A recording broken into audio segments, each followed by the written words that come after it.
Շենքը վերանորոգման ենթակա չի, շենքը հիմքից փլուզվում է, ամբողջ պատերը ճաքել է, իրարից հեռանում է, ինքը վերանորոգման ենթակա չի։ Քաղաքապետարանից ինչ պատասխան են տալիս։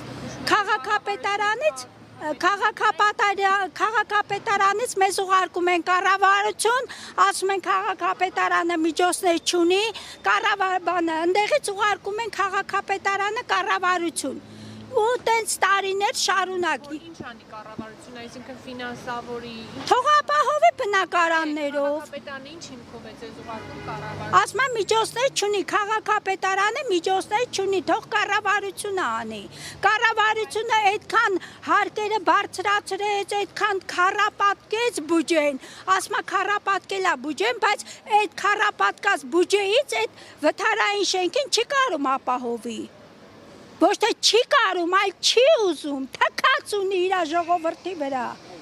Այն ժողովրդի, որ ոտով հարակացարանից ամեն օր սոված ծարավ միշի ջուրձերները գալիս էին, ճամփեքը փակում էին, որ Նիկոլին ընտրեին։ Ու այսօր մեր սիրելի վարչապետը թքած ունի այդ ժողովրդի վրա։ Երիքա սուտ խոստումներ տալով մարկած տարիներով խափեն, ամեն օր խոստումներ են տալի, ամեն օր խափում են, փափուկ բարձը դնում են գլխներիս տակ, ասում են գնացեք, մեկ ամիս հետո մենք ձեզ կպատասխանենք, ամեն մեկ ամիս հետո հավաքվում են, գալիս ենք, փողոց ենք փակում, ինչ ասես անում ենք, նորից ասում են մենք ձեզ կպատասխանենք, անպայման, եկան շենքի հայատը, անպայման բոլորիդ շահավետ տարբերակով, բոլորիդ կապահովենք, ու էլի խափում են, ամեն օր,